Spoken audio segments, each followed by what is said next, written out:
Shalom, saudara-saudara terkasih. Senang berjumpa dengan saudara-saudara sekalian dalam YouTube channel pada hari ini. Pada hari ini saya akan membawakan renungan firman Tuhan dengan judul Imam Besar Perjanjian Baru yang terambil dari Ibrani 8 ayat 6 sampai dengan 9. Tapi sebelum saya menyampaikan renungan ini, mari kita berdoa. Bapa, terima kasih Tuhan Yesus untuk hari yang luar biasa Engkau buat bagi kami Bapa, di mana Engkau percayakan hamba-Mu Tuhan untuk menyampaikan renungan firman Tuhan ini Tuhan Yesus. Bila Tuhan Engkau rapi hamba-Mu yang tidak apa-apanya ini Tuhan Yesus, berbicaralah bagi kami semua Tuhan, kami siap untuk mendengarnya Bapa. Dalam nama Tuhan Yesus Kristus kami sudah berdoa mengucap syukur, haleluya, amin. Firman Tuhan pada hari ini terambil dari Ibrani 8 ayat 6 sampai dengan 9. Demikian saya bacakan. Tetapi sekarang ia telah mendapat suatu pelayanan yang jauh lebih agung, karena ia menjadi pengantara dari antara perjanjian yang lebih mulia, yang didasarkan atas janji yang lebih tinggi. Sebab sekiranya perjanjian yang pertama itu tidak bercacat, tidak akan dicari lagi tempat untuk yang kedua.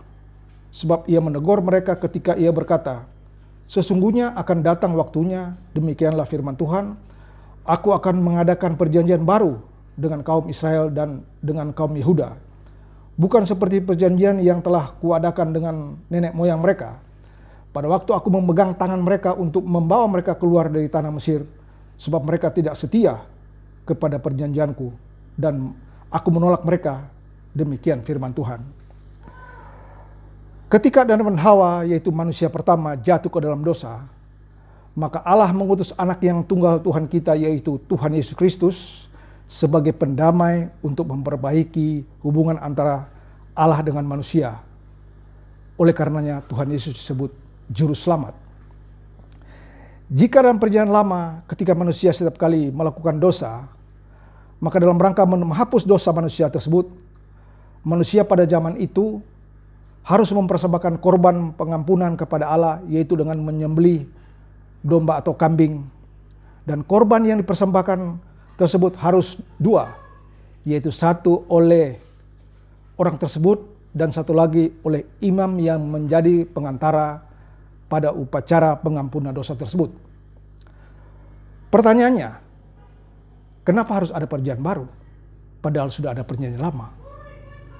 Seperti dikatakan tadi dalam firman Tuhan yang sudah bacakan, kalau yang pertama sudah sempurna, tidak bercacat, perjanjian baru tidak perlu ada. Nah, di sini ada 3 poin yang saya perlu sampaikan kenapa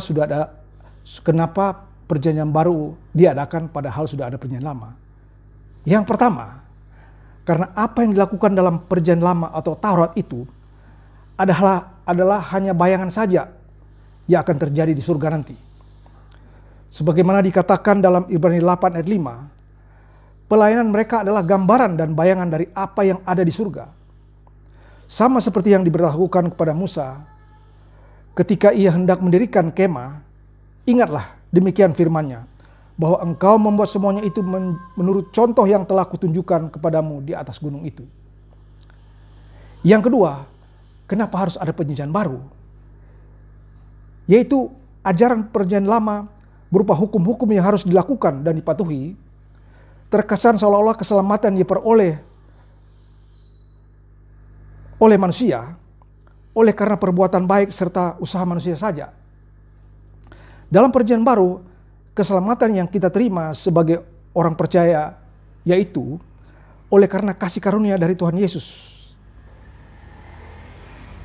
Ajaran perjanjian lama, dosa baru terjadi ketika seseorang melanggar hukum Taurat. Sedangkan dalam ajaran perjanjian baru, ketika kita sudah berpikir tidak benar atau negatif, itu pun kita sudah berbuat dosa, sebagaimana dikatakan dalam Matius 5 ayat 28. Tetapi aku berkata kepadamu, setiap orang yang memandang perempuan serta menginginkannya, ia sudah berzina dengan seseorang tersebut di dalam hatinya. Jadi belum melakukan, ketika kita sudah berpikir tidak benar, itu kita sudah berdosa. Yang ketiga, kenapa harus ada perjanjian baru? Ketika Tuhan Yesus mati di kayu salib untuk menyelamatkan seluruh umat manusia, termasuk saudara dan saya, maka korban pengampunan dosa hanya satu kali saja. Only one time to forever. Tidak ada korban-korban sembelihan anak domba lagi, karena Tuhan Yesus sendiri sudah mengambil alih semuanya. Tuhan Yesus sudah menjadi korban yang dilakukan selama ini, yaitu harus mengorbankan anak domba. Tapi ketika Tuhan Yesus mati di kayu salib, semuanya sudah selesai. Pengampunan dosa hanya sekali, yaitu oleh kematian Tuhan Yesus di kayu salib. Di mana sebelumnya korban pengampunan dosa itu harus dilakukan berkali-kali. Dengan kematian Tuhan Yesus di kayu salib, maka dengan sendirinya ajaran hukum Taurat atau perjanjian lama dibatalkan. Tapi ingat, bukan berarti kita sebagai orang percaya tidak perlu lagi atau mengabaikan ajaran hukum Taurat atau perjanjian lama tersebut. Karena yang dibatalkan itu hanya hukum upacara saja.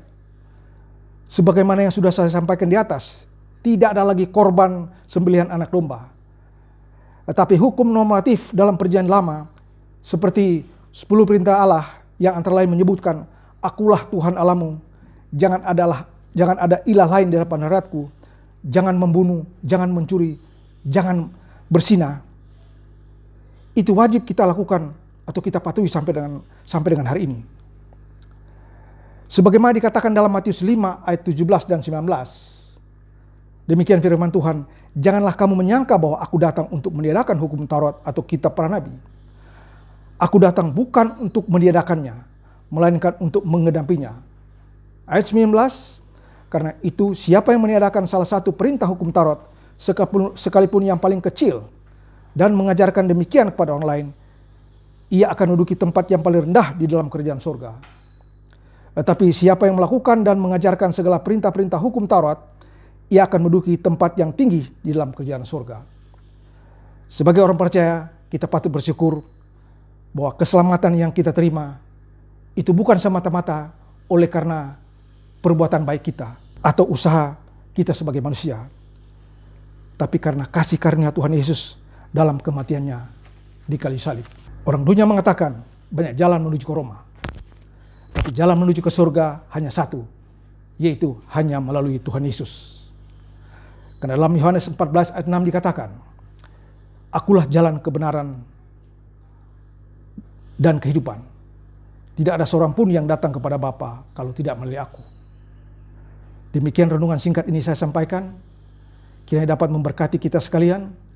Berbahagialah setiap orang yang mendengarkan firman dan melakukannya. Tuhan Yesus memberkati. Shalom.